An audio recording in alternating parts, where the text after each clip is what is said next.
Appearance on Dion's Daily Dose does not imply endorsement from or by any candidate or guest. The views, thoughts, and opinions expressed by Dion Bergeron or Dion's Daily Dose are his own and do not represent the views, thoughts, and opinions of any guest. Material and information presented is for general information purposes only. The Dion's Daily Dose name in all forms and abbreviations are the property of its owners, and its use does not imply endorsement of or opposition to any specific organization, product, or service.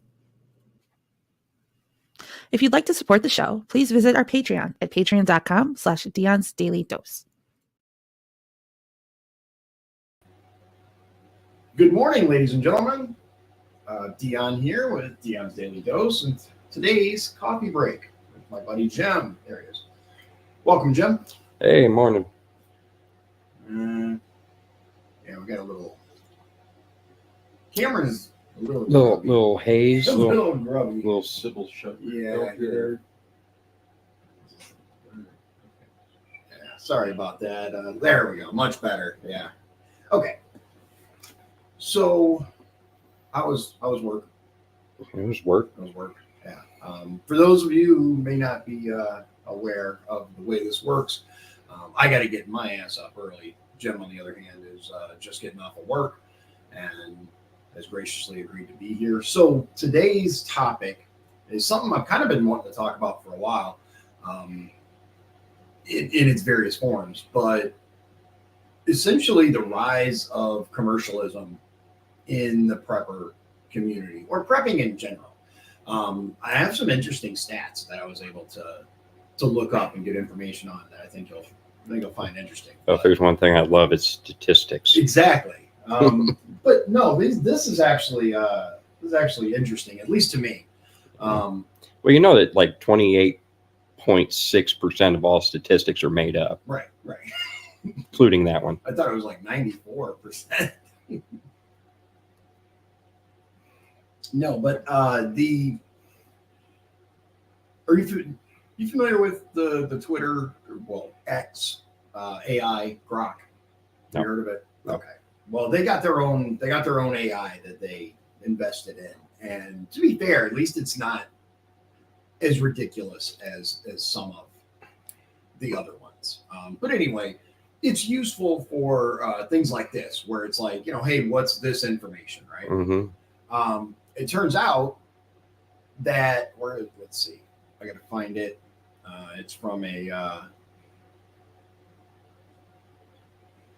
It's from a larger conversation, but so I actually, well, first I asked Grok, I said, can you provide some examples of the commercialization of the prepper community, right? And Grok said, absolutely, I'd be delighted to provide some examples, blah, blah, blah, blah, blah. It seems like preppers have become a hot market for businesses looking to capitalize on the need, right? Dried food and first aid kits. One company is raking in over $300 million a year selling dried food and first aid kits. Sounds about right. 300 million, dude. That's a lot of money. It doesn't happen to mention which one, does it? Let's see here. It doesn't specifically say, but I do have the names of several others. I'm not sure if that's the one. The Prep Masters. This company is empowering individuals with essential preparedness resources. They're probably thinking, why wait for the end of the world when you can start preparing today with our kits and guides? Personal survival kits and SHTF family emergency kits. Mm-hmm. Some folks are offering custom-made survival kits, ranging from micro personal survival kits to family emergency kits with 28 meals, radios, reference manuals, and tools. Yeah. It's like they're saying, we've got the perfect package for your impending doom. Yeah. And just, if anybody doesn't know what SHTF stands for. Yeah, shit hits the fan. Yeah. Yeah. That's the... Are we past our 30 seconds? Are we can say that? I think so. I think it's just the F word. But ultimately, I don't really care. Backpacking and camping gear. Companies are also marketing their products. But here's where it gets more interesting, because you gotta play with the AI prompt a little bit and get a little deeper. It said, can you expand on how the prepper community has expanded commercially in recent years? So it says, it seems like the prepper community has been quite busy with various ventures and expansions popping up like mushrooms after a rainstorm. One notable example is the Survival and Prepper Show held at the fairgrounds in Boulder County, a liberal district that voted for President Joe Biden. Resident Joe Biden in 2020 by nearly 57%. This event showcases the diversification of the prepper culture with attendees from various backgrounds coming together, blah, blah, blah, blah, blah.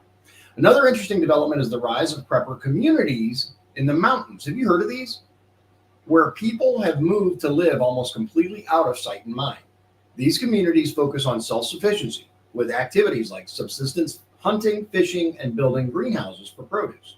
It's like they're living in their own little prepper paradise, far away from the hustle and bustle of the modern world. Have you heard of these? No, I have not. I hadn't either. Like, I had heard rumors, but I didn't have anything firm, right? There's actually one here in Indiana that I discovered. And do you remember a few years back, they put up that old Strategic Air Command base here in Indiana? This was a decade plus ago. I mean, this many years ago. And it was for sale for like $10,000. You remember it? No, I don't remember it. Okay. There was, so before they built Cheyenne Mountain, right? Indiana was one of the alternative sites for relocation of government, right? Cold War. I mean, we're talking the 70s and 80s, right? Right. So they built this massive underground complex that could withstand a 30 megaton direct hit. Okay. This, like I said, was many years ago. It was for sale. The government was auctioning it off, right? And it was like 10 grand. Had I had $10,000 at the time, I would have totally gotten it. But what I read was that a company bought it, right? Well, the company, at least their current iteration, is called Terra Vivos. Have you heard of them? That sounds familiar. Yeah, Terra Vivos. So the backup plan for humanity. I'm gonna show you what I'm talking about here. Let's see here. There it is. Okay. We don't need audio, at least for now. So this is the Global Shelter Network, Vivos, Global Shelter Network, aka Vault Tech, dude. It's Vault Tech. Now, for those people with any familiarity with Fallout, whether the TV show, the series, Vault Tech is an interesting company that was, let's say, ethically challenged, right? How much, you know a little bit about Fallout, but you never really dove. You watched the series. I did watch the series. Good series, by the way. I highly recommend it. I am working my way through it. I was very, very hesitant as a Fallout purist. I played every single Fallout game, loved them. I was very, very about watching it, but after Jim said, I saw it. It's great. Watch it. I watched it twice. Which is saying something, because you don't have a whole lot of time for TV and stuff like that. Right. Especially anything that, I want to pay attention to. Right. Yeah. And putting something on in the background is one thing, but actually focusing on it. So the backup plan for humanity is what they say. Secure your space in a Vivos underground shelter to survive virtually any catastrophe. So I looked around you can apply for membership. There are various locations, right? Vivos shelters are being built worldwide. Of course they are. Yeah, of course they are. If you scroll down, you see Vivos X Point, Vivos, Indiana, immediate space available. Apparently, some people, I don't know whether they left or, whatever, the Indiana one, but there's suddenly spaces available. It is not bad, dude. I looked at it. I'm going to show you. It's pretty cool. But before we get into that, because I think that's going to take up. Every place looks good on a real estate page. Well, of course, yeah. But all things considered, have you noticed? I know I have. Have you noticed how much more expensive? Obviously, everything's growing. The economy sucks. FJB, it is what it is. But prepping in particular, I have noticed a rise in the costs associated with stockpiling, whether it's food, resources, whatever. Right. And it seems to it seems to gravitate more towards, like I said, commercialism versus. Well, I mean, selling it's a supply and demand, simple economics. Okay, so do you think the supply, well, I should say the demand has increased recently? Oh, the demand is certainly there, and they don't market it just for like apocalyptic situations like a nuclear winter or a invasion of the country, Right. Natural disasters, anything, And that's something that I like to remind people when we're talking about prepping. We're not just saying, yeah, the U.S. is going to get invaded, or World War III, or yeah, it's not limited to the tinfoil hat stuff. Right. There's natural disasters. Yeah. There's Hurricane Katrina, perfect example. Hurricane Katrina is probably the best example I can give. Yeah, Hawaii, another example. Is another one. Yeah, there are really, really solid reasons for making sure that your family is prepared. Right? And just so everybody knows, I don't have any stake in any of these companies. I'm not getting paid by anyone. Now, if you want to hook me up, give me a call, and you want to secure me a spot in this vehicle. I'll be a brand ambassador, right? Especially for something cool like this. But I have seen. Looking at you, four Patriots. Right? Yeah. Well, see, there's another one that's always on YouTube. Oh God, I can't think of it. Four Patriots is probably the single one that comes to mind. Yeah. We're talking about like all these prepping commercials and stuff, but there are several out there. Is Four Patriots the one that has the generator? They have everything. Yeah. But yeah, the solar generator, that's a big one. I'm not gonna lie, man. I looked at it. Their emergency food supplies. I mean, just all kinds of things. If it involves prepping, they've got, it's pretty one-stop shop. Right. It's pretty. I mean, it's pretty all-inclusive, I should say, as far as your the stuff that you need. Yeah. Right. The stuff that you need. But we've seen. It used to be a lot more of a niche, just. Oh, yeah. You would go to, your Army surplus store and, buy your, surplus canteens. If you could find some old MREs, great. Right. Whatever happened to the surplus stores, man? They used to be all over. You can't really find, I guess probably the rise of the internet. Yeah, the internet. I mean, brick and mortar is... it's not just the surplus stores. It's, where'd the malls go? Right. Yeah, no kidding. It's just sad because more than going there to acquire the stuff that they sold, I used to love the aesthetic and the the dark, ambiance and the almost, very utilitarian. Oh yeah. Feel of it. Yep, the empty ammo cans stacked there. Yeah, the 50 cal ammo cans. Yep. Everything's made out of OSB. Yep. Handwritten, signage. Right, yeah, the little cardboard signs with the Sharpie. Some old guy who may or may not have all of his appendages. Right. Yeah, usually missing. Usually named like Sarge or Gunny. Yeah, Gunny. Yep. Yeah. Yeah, that was I remember just especially as a kid, man, just being captivated by this. Buying iodine tablets and surplus Israeli gas masks. Right. Yeah. Yeah. But now, of course, all that stuff's available at the fingertip, man. All you gotta do is look it up. Oh yeah, okay. Yeah, a few keystrokes and and there you go. You're ready for the apocalypse. Right. So with the rise, though, more mainstream acceptance of prepping as something beyond, like you said, the tinfoil hat, conspiracy theory segment. I think it's really opened the door for commercialism and basically companies doing it because they want to make money, not because they want to help people. Business are always about making money. Yeah, businesses are about making money. That's the long and the short of it. You're providing a service, and any good business would believe in the service they're providing, in theory. That's, yeah. I think maybe that's a better. And of better course, description. as with anything else, you're going to get the grifters and, and what have you.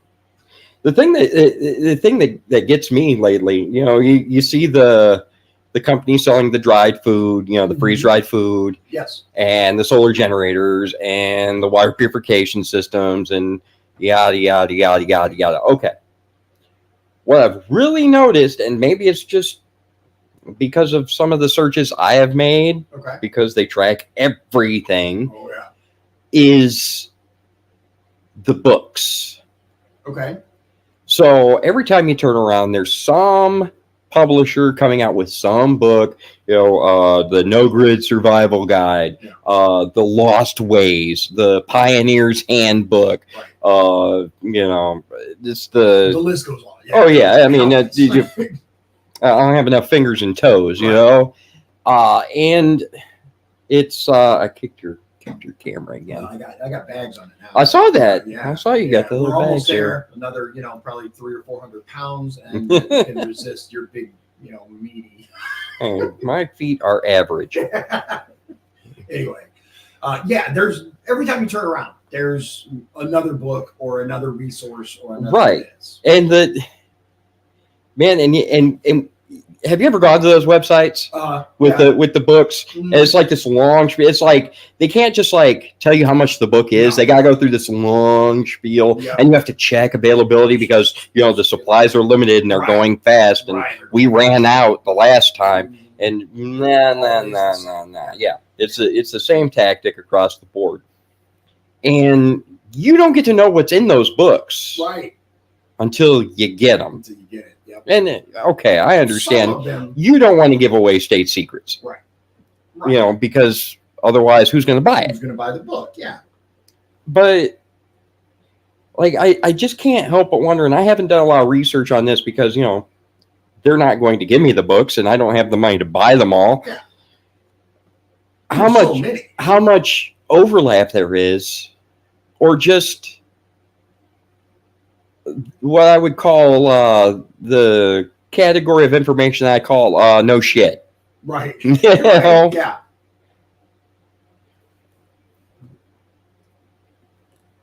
Yeah. There never seems to be a shortage of. Now, I will say I did buy the No Grid Survival Projects. Okay. Okay.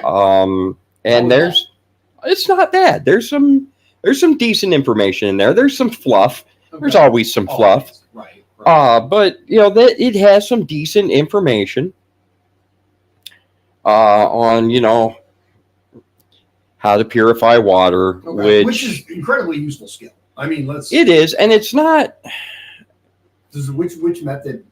It's a pretty standard. Does it give several? Or It's the pretty standard, sand, gravel, charcoal. Right. Because there's only so much you can do Right. to purify water, without getting real fancy. Yeah. Yeah. I got and I recommend it. They got those. I guess there's brand names of them, but obviously there are knockoffs. Basically, the Life Straw. I have a Life Straw as well. Yeah, I bought a couple of them, Mhm. stock them away, and just just in case.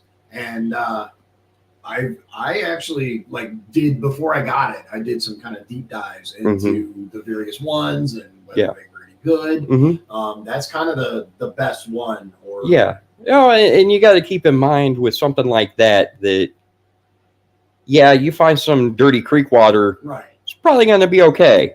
You find a radiated water, there's not much that anything There's can no do Life for Straw you. in the world. Yeah. We don't have Radaway Mhm. in the real world. So best you can hope for is iodine helps. Yeah.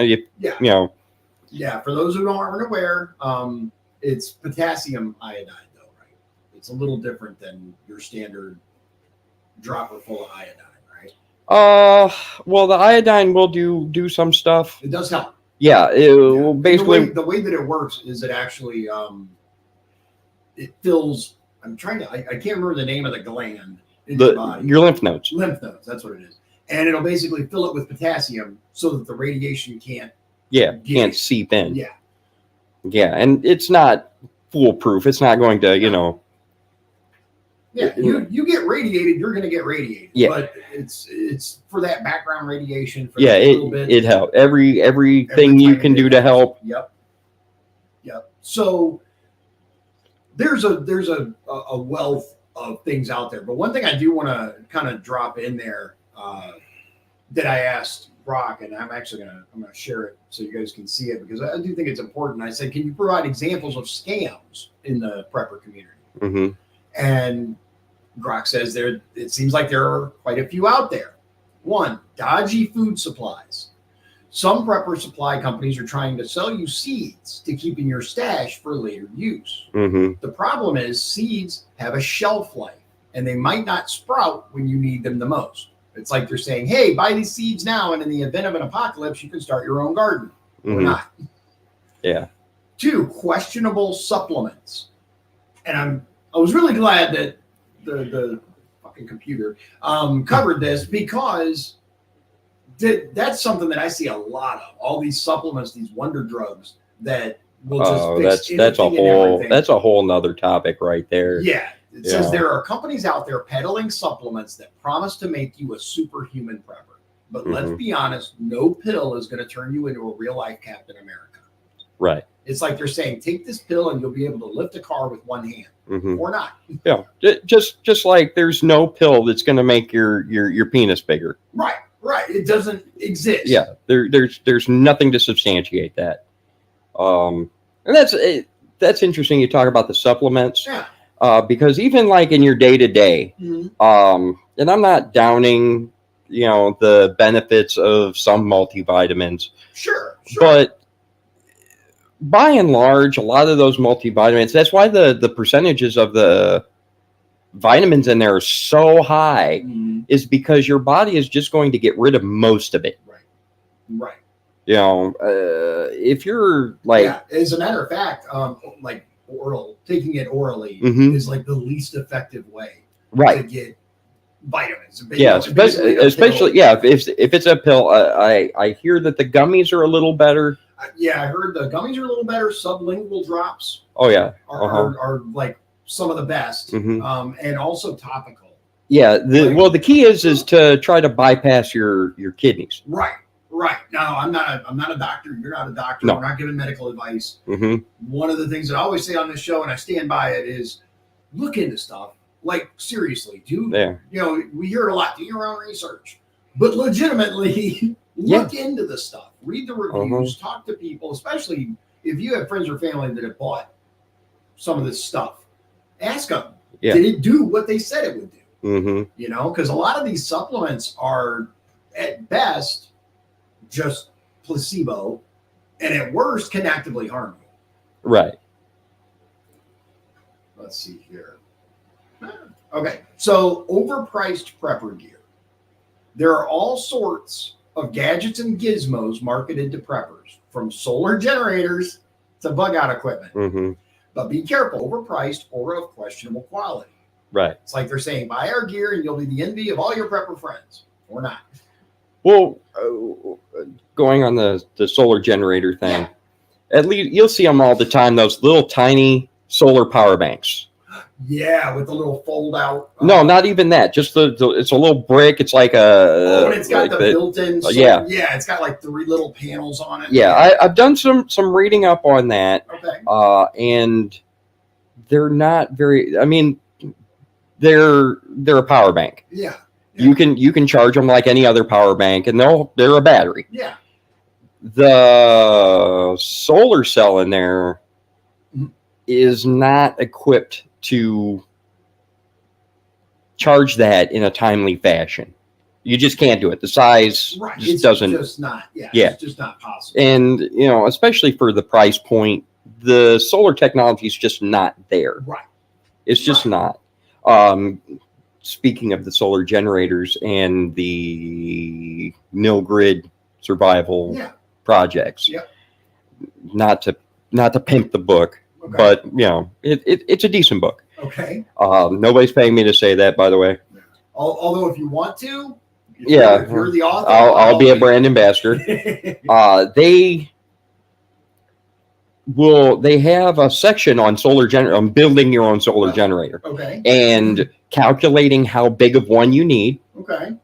They'll give you the math that you have to do, like, what you want to power, Okay. And they'll give you examples, to give you a rough estimate of, if you want to run your fridge, how much power that's going to run you, a microwave, lights, this, that, the other.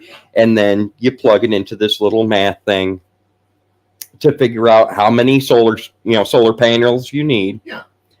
And how many batteries you're going to need, because you're not going to run straight off the sun. It does not happen. Solar power, solar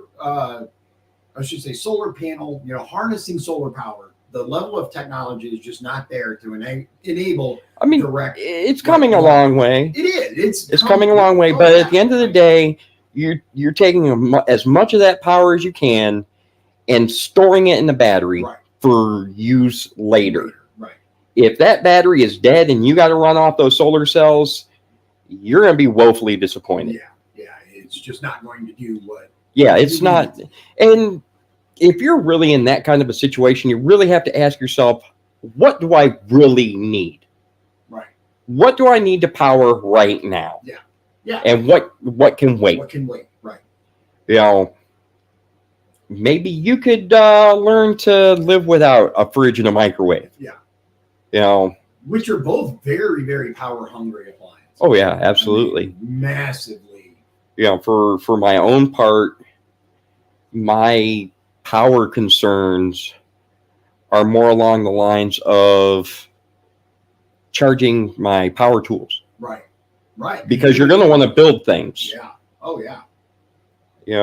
Yeah, whether it's and even if, let's just say you have a shelter that's already ready, right? Mm-hmm. You're still going to need to make some changes depending on the nature of the emergency that has you. Well, even if you don't need to make changes, any place that you have is going to require upkeep. Any homeowner will tell you, stuff breaks daily. Mm-hmm. And you're going to have to be able to do those repairs. And if you have to, like, God forbid, you have to drill a hole, and all you got is that little. Oh my God, Which, you know what? I will say this: make sure you have a couple of those. Just the old school hand drill. Yeah, but be realistic. If you're not in the physical condition to use that effectively, or if you don't have the know-how to use it effectively, then having it doesn't do that. At best, maybe you've got something to trade. Yeah, well, that's another thing too. And it's something that kind of I've thought about in depth, right? Mm-hmm. In an emergency situation, natural disaster, whatever, we've covered that. But in an emergency situation, oftentimes cash loses its value because what does that do, right? Well, let's talk about that for a minute. Commodities. So, number one, how many people do you know carry large sums of cash? Right, especially anymore. Everything's done on a card. Yeah. You lose power. You lose the internet. Yeah. That card is just a worthless hunk of plastic. Mm-hmm. And so, for a while, cash would be king. Right. Till people realize that that's worthless too. Yep. And you'll see another talking about commercialization. Yeah. People talk about, collect precious metals. It's precious funny. gold, silver. Yeah. That's actually the next when things get really hectic, those things aren't really what has value at that point is things you can use. Exactly. And having a bunch of gold isn't very useful. Yeah, other than like gold is really useful for electronics and stuff like that, right? Right. But I mean, how many computers are you going to be building? How many iPhones are you going to be building? That's just unless whatever electrical needs that you have, you can probably get away with a less expensive metal. Copper, for instance. Silver does have some uses. It's got a few, it isn't I'm not a doctor, I don't know, but silver does have a use medicinally. Does it? Oh yeah, especially like for burns. Yeah. It has Like, a certain. take a bar and. I don't know. That's why I'm asking. I genuinely don't know. Kind of, yeah, Oh, kind of. interesting. But I haven't done a lot of research on that. Yeah. It's just some stuff I've heard here and there. Right. Remember, this is not medical advice. Yeah, I Because mean you can. neither one of us It's are easy. doctors. It's easy enough to find that Yeah, information. I mean, look it up. But speaking of questionable financial advice, some prepper influencers might try to sell you on gold bars, Mm-hmm. supplements, or other investments, claiming they'll skyrocket in value. But let's be real, the only thing skyrocketing might be the price of snake oil. It's like they're saying, invest in our products and you'll be a millionaire prepper, or not. And the reality is that these things, whatever has value is whatever value is assigned to it. Right. Like, It's what everybody agrees the Right. value is. Which is why the majority of games, Fallout being an example, Mm-hmm. regular currency is worthless. It has no value. Yeah, their currency was like bottle Bottle caps. Yep, caps. Because Nuka-Cola was everywhere in this, in the Fallout universe. So you could use them quite easily. It was something everybody Mhm. agreed on. But in general, the more realistic survival games use barter. Right. And that, I believe, is a realistic representation of the way things will be. Well, barter always works. Right. What you know, do you got? I got yeah, ammo. Yeah, you have something I need. I have something you need. Yep. We can make a deal. That is like universal Yes. since the beginning of time. Mhm. You you have a chicken. I have a wagon. Right. Exactly. I think probably, though, the single most important component of any survival situation is network. Basically your group, right? If you have a tight-knit group of friends and allies that can help each other, your community is what's going to determine your survivability. In my opinion. That there is merit to that. So in the case of Katrina, but right. Also keep in mind in that that context, in that context Yeah.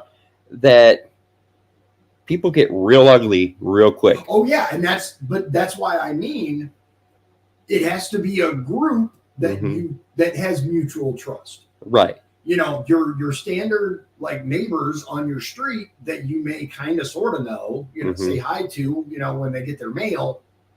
I don't trust them because they're going to look out for themselves. Right. Obviously, you and I have known each other for many, many years. I trust you. Mm-hmm.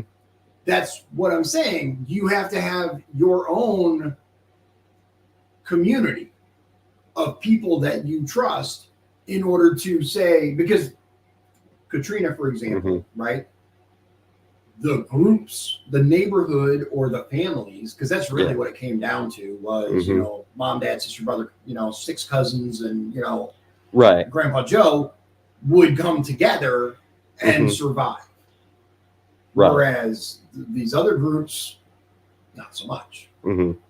It's just, it's just my personal opinion that, it's important to keep in mind, especially like the larger your little tribe is, Another thing, the more likely somebody's going to have that moment of weakness and become opportunistic. Right. And that's just human nature. Yes. That's not, it's not because they hold any animosity towards you or anything like that. They're disenfranchised. They're desperate. Yeah. And everybody's always looking for the better deal. By about the third day, in the studies that they've done, about the third day without power is when things start coming off the rails. When people start acting out in purely unreasonable ways. Right. I mean, just in the context, looking at it later, they're like, I have no idea why I did that. But at the time, I thought this was what I needed to do in order to, keep my family alive or, procure food. Yeah. And in the long term, it's like, that was a really stupid decision. I shouldn't have done that. But You know, and chalk it up to my cynicism. But you know, if you wanna thrive in a community like that, Yeah, be useful. that exactly. And you know what? I'm glad you said that, because we're going to cover the last little bit of this, and then I want to show you the Indiana version of this, the Vivo shelter. And as a matter of fact, that's one of the key points. Massive discounts for those with special skills. Right. Be useful. If you're useful, if you have special skills, put it this way, you're a lot lower on the target list because you're useful. Yeah. Whether you're, you know, whether you excel at construction, engineering. Yeah. You want to make it very inconvenient for you not to be around. Precisely. So, yeah, questionable financial advice. And then number 5, misleading survival courses. There are also survival courses and training programs that promise to turn you into a master of the apocalypse. But be wary, because some of these courses might be more about making money than actually teaching you anything useful. It's like they're saying, take our course and you'll be the Bear Grylls of the apocalypse, or not. So that's just a few examples, right? So we looked at the Terra Vivos project, right? Here's the one in Indiana. And I'm not sure about this, but I suspect, based on the way that it's laid out, I suspect that this is that old Strategic Air Command base. Right. Because it says here, the ultimate Vivos shelter strategically located in Midwestern America with a minimum of 1 year of supplies. Vivos, Indiana is one of the most fortified nuclear hardened shelters within our network, located within a 1-day drive from anywhere in the Midwest and the eastern seaboard of America. Built during the Cold War to withstand a 20 megaton blast, I think I said 30, 20 megaton blast, within just a few miles, this impervious underground complex accommodates up to 80 people for a minimum of 1 year of fully autonomous survival without needing to return to the surface. Here's some pictures of the interior. I mean, that's a bathroom, dude. It just looks like a regular bathroom. Freight elevator, I'm guessing. Let me touch on that for a second real quick. When you're talking about, you know, survival times and how long supplies last, you've really got to kind of dig down into that. Okay. Because what are we basing that off of? True. So it's like when you buy the survival food, you know, your freeze dried, your MREs, whatever. Patriots. Yeah, looking at you for Patriots. Right. Look a brother up, man. Those usually, in what I've seen, goes off a very minimum caloric count. Yeah. Okay, just enough not to become emaciated. Right. And unfortunately, in a situation like that, you're going to have to become probably more active than you're used to, which means you're going to burn more calories. You're going to need more calories. For example, since we're speaking about for Patriots, I did buy some of their emergency ration bars. Okay. All right. They come in this little Mylar package. They've got a shelf life of like 5 to 10 years. And they're just these little lemon flavored, like soft cookie bars. Okay. And there's 9 in a package, and each one is 400 calories. Okay. So, and they say each one's like a 3-day. But 3 days, you know, you're talking about, you know, 3 times 3 is 9. Yeah. If I'm doing my math correctly. Yeah. So 3 bars, that's 1,200 calories. Right. All right. Yeah, for 12. Yeah. So 1,200 calories. We're used to taking a lot more than 1,200 calories on average. 1,200 calories is just enough not America, to. Dude. Yeah. 1,200 calories is the appetizer. Like, Yeah, you know, that's like Big Macs have more calories than that. Yeah, exactly. You know, and you're supposed to live off 3 of these bars a day. Yeah. You know. Yeah. Will it keep you alive?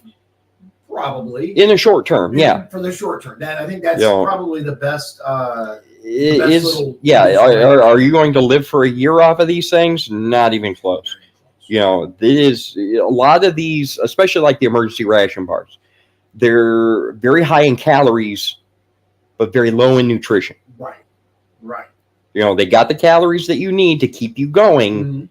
but you're going to be very deficient on vitamins, on proteins, things like that. Right. It is a supplement to whatever you can forage. Yeah, for sure, and it's another cool thing. So when they say 80 people for a year, I have to you got to wonder where I'd kind of like some more information on that. And they provide it, but there's a lot there's a lot more here. And again, I literally just learned about this place. I remember the thing going up for sale, many years ago, and being like, man, I was wanted that. Yeah. But incidentally, a hobby of mine is trying to poke holes in just about anything that sounds good. Oh yeah, especially if it's like something to do with me. All right, so no, he's not, and I'm not. Yeah, I do a lot. Yeah, it's like this kitchen out, man. Yeah. And this is actually kind of nice. It's one of the things that people don't think about when you're talking about one of those SHTF situations. Look at this. Isn't this 80s tastic? Is you think of these bunkers and everything's like concrete walls and stainless steel and very clinical.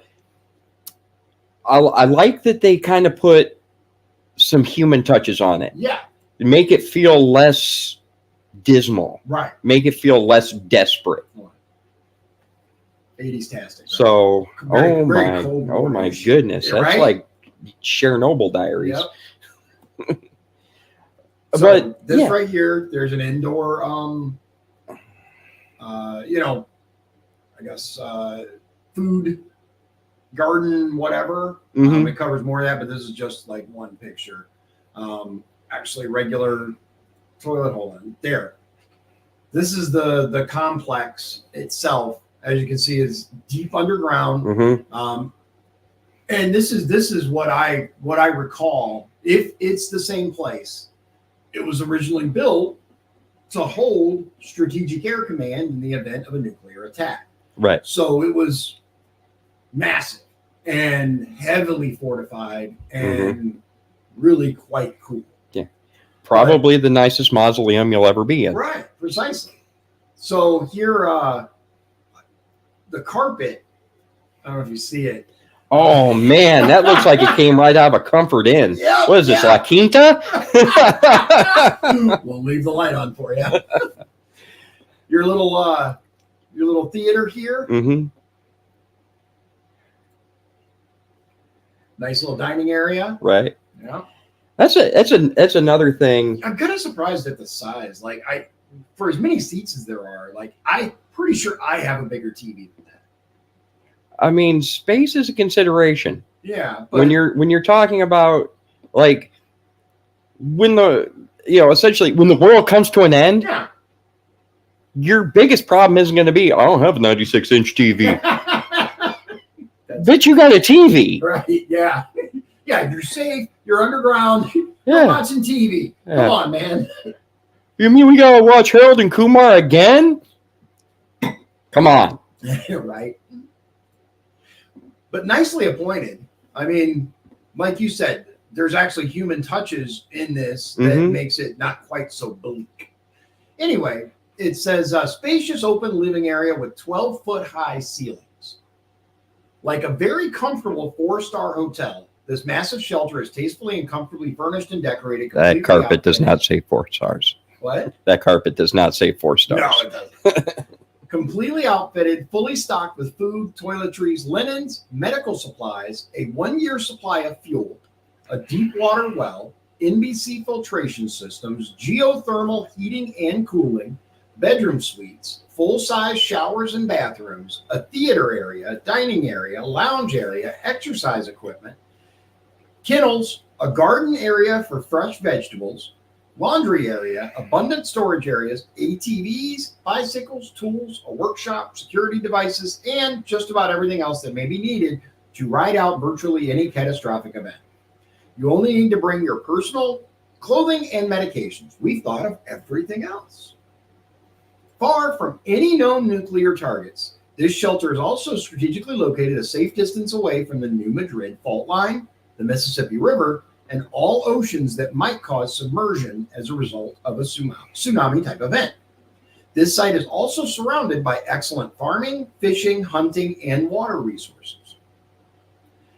Vivos Indiana members include active duty and retired military officers, police, combat veterans, security experts, doctors, nurses, surgeons, psychologists, caregivers, nutritionists, mechanics, electricians, plumbers, farmers, lawyers, pilots, teachers, computer and internet professionals, chefs, as well as experts in hospitality, housekeeping, transportation, banking, finance, accounting, management, strategic planning, radio communications, and much more.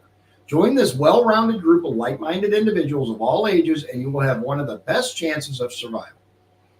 Vivos Indiana provides an immediate solution for events that may occur tomorrow or at any time in our future. Learn more about this shelter, and you won't want to be anywhere else at the moment of truth. It says there are a few spaces available at Vivos Indiana due to member relocations and family changes. Price. Yeah, so let's talk about the price. Yeah, price is still just $35,000 per person for this fully turnkey shelter. This is ideal for a family of 1 to 4 people. Now, here's the interesting thing.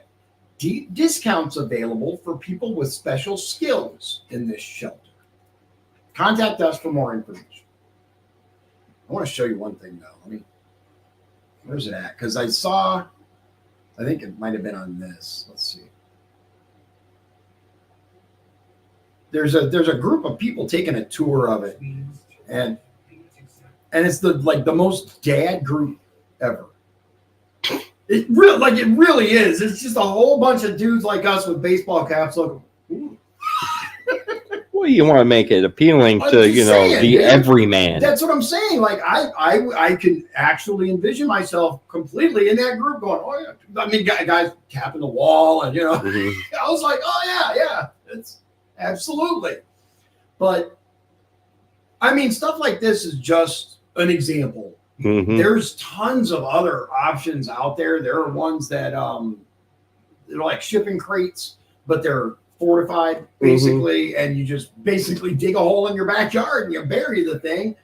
I mean, I don't know about those. Well, shipping crates don't make the greatest. Shipping crates are not meant to be buried. Mm-hmm.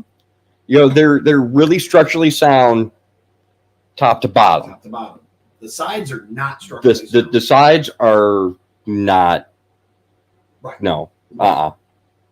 Yeah, you've got to do a lot to those to keep the walls from collapsing in. Yeah. That's the thing is, if you're gonna go with some sort of shipping crate or some sort of pre-built structure, make sure that it's solid and on the sides as well, not just the corners. Because they actually had this guy, he was a magician, and he got buried alive in this like plexiglass coffin or whatever, and it collapsed because of the weight of the dirt and whatnot. It killed him. I would hate for that to happen because you didn't have reinforced walls. That's why a very popular design of underground bunkers is round. Like a pipe. Yeah, you know what's interesting is I saw a show. If you look at these survival shelters that they built in Siberia and Antarctica, they're round. Yeah. They're almost like a tube. Yeah, and it's exactly what they are. Yeah, and they found that is like the most efficient, safest construction method. And they take very, very little insulation to keep them warm all year round.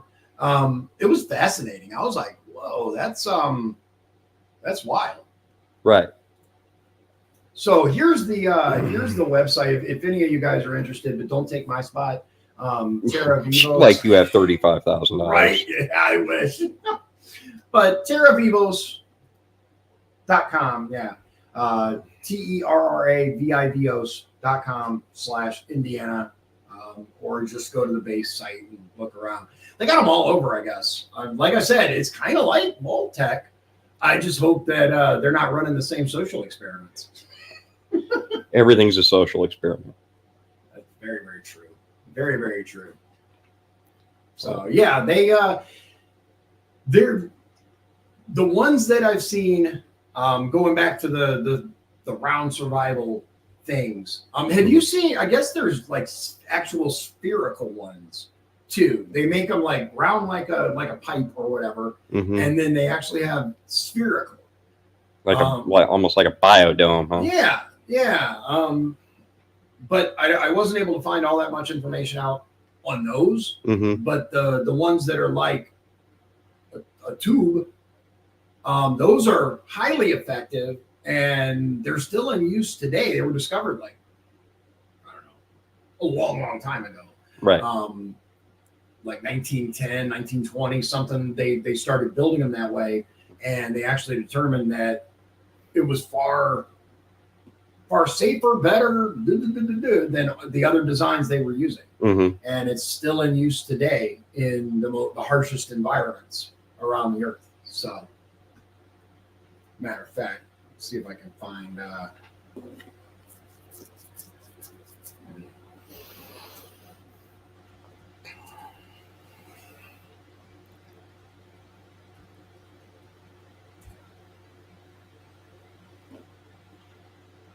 no, that's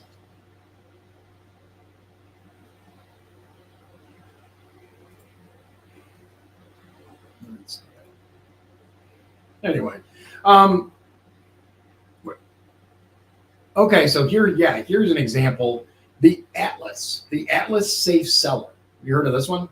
Okay, so here's one that I guess they build it for you, it looks like. Let's see. 100% made in Texas. Home of the Atlas Safe Cellar. They got bomb shelter models. All right, so yeah, these are customizable. Factories worldwide. This was the one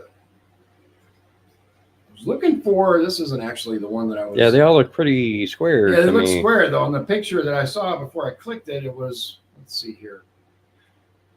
Yeah, these are just square. This is not what I was. Not what I was actually looking for, but I mean, it is an option. This one is kind of really what I think of when I think of, functional. Yeah.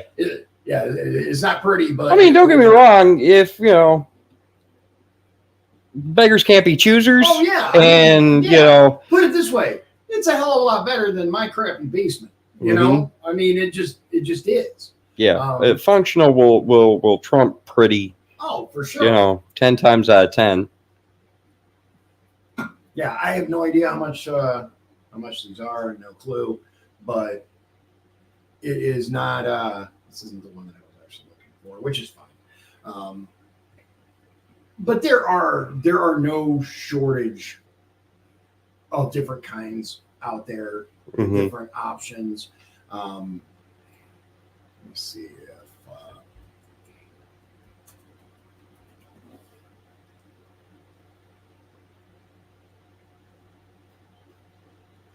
Yeah, I'm not able to find it, but if you look it up, wait. No. Especially like what do they use in like Antarctica or Siberia or Alaska? They're very just round and extend, and it's really interesting. I guess they get hot in the summer.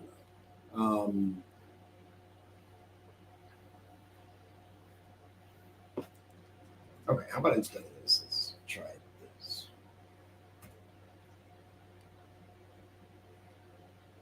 Well, I can imagine that all depends on how deep you want to make it too. Yeah, well, these are out in the open. Um,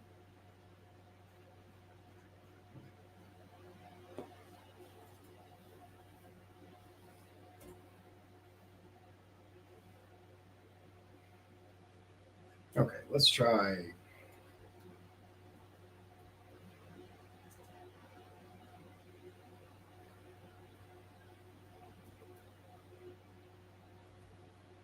Anyway, I'm not going to spend too much time for this. I ran across it before, and I found it really interesting that they were so effective and useful, and especially given that the design hasn't really changed over the years. So they've got a lot of the ones that like you just see the top half. Yeah. But well, it's one of those situations where if it ain't broke, don't fix it. Right. Let's see if this is. No, that's not us. Anyway, I'm not gonna, like I said, I'm not gonna spend much time on it. But there are no shortage of options out there. But I would urge anyone. First, I would urge anyone who's even considering it to absolutely invest in what you think you need. Do your research. What do you need? Figure that out on your own. I'm not going to tell you, but a good rule of thumb is survival. You know, right? You kind of need food and water to survive. It's generally a good place to start. That said, it's very, very easy, especially nowadays, to get scammed or to buy inferior products. Just to get caught up in the fever pitch. Yeah. Oh, for sure. Yeah. You don't want to like sacrifice your today on the possibility of a tomorrow. Right. Yeah. And you know what? I think that's a really good point, because we may have an event, right, that happens, tsunami, whatever, right? But again, we may not. And if you're taking everything, for example, if you're taking everything your family needs to survive regular life and investing it into the possibility of some apocalyptic event that never happens, it's not a good way to live. Yeah, you're gambling. You're gambling. Exactly. Yeah. Yeah. It's a gamble. Now, on the other hand, if you have the ability financially to invest in survivability post whatever, absolutely, you're good on you. Well, there's things that you can do without breaking the bank. You know, Exactly. the most important thing is to get through the initial shock. And a lot of people don't think about that. They don't really consider that. They think about long-term, like for example, the bunker, right? Right. The bunker in Indiana. Okay, great. I have a place, to go. Yeah. Well, you have to get there. Well, it's funny because, by and large, more often than not, digging in long-term is not going to be a viable solution. Right. I mean, you can't prepare for everything. Right. There's no way. And once that something happens, no matter how much you've prepared for everything else, once that something happens, it's too late. Yeah. Oh yeah, it's done. So there's no more preparing. Yeah. Yeah. Now and you may have to give up all those preparations that you made and all that time, energy, money, resources have been wasted. Yeah. Well, that's a good consideration, because a lot of the events, Katrina's a prime example, right? Because in the area with like the flooding, you couldn't stay there. Right. And Louisiana, there's a reason Louisiana doesn't have basements. There's a reason Louisiana, the cemeteries are stone blocks where they bury people, and mausoleums, because the bodies, when they put them in the coffins, it just rises to the top. The water, the ground is so wet and so it has a very high water table. Exactly. So in the event of something catastrophic, and you may have to leave the area, whether it's a toxic spill, whether it's a widespread whatever. And having 10 years of food in your basement and 100,000 rounds of ammunition, right, does you no good. Does you absolutely no good at all if you can't pick it up and take it. Right. So then it becomes, okay, so how do you do that? How do you pick it up and take it? And that's something that not a lot of people have thought about. They think about, hunkering down, but yeah. And you may have to hunker down in the short term. In the short term, right. Let the dust settle. Yeah. Keep your head down, and or you may just have to get out right now. Yep. And that's something if we were to ever face actual nuclear war, right?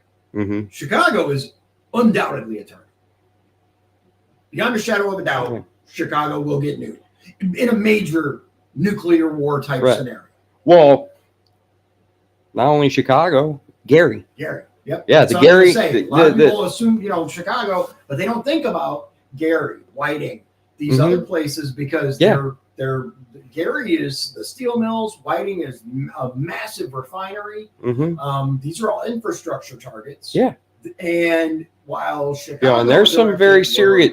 There's some serious ports all around Lake Michigan. Oh yeah. There's a lot of commerce that goes on there. There's a lot of fucking things coming in and out. Yep. And that's a really good way to cripple a country. Yeah. And if they have the munitions remaining, I think it's not unheard of for an adversary to potentially irradiate / poison useful farmland. Right? At least in the short term. Yeah. Because and water sources. Exactly. So you may not necessarily be able to count on Lake Michigan in the event of because a lot of people think, well, Lake Michigan is right there. I'll just use my life straw and I'll be good to go. I have unlimited fresh water. Yeah, may not work out that way.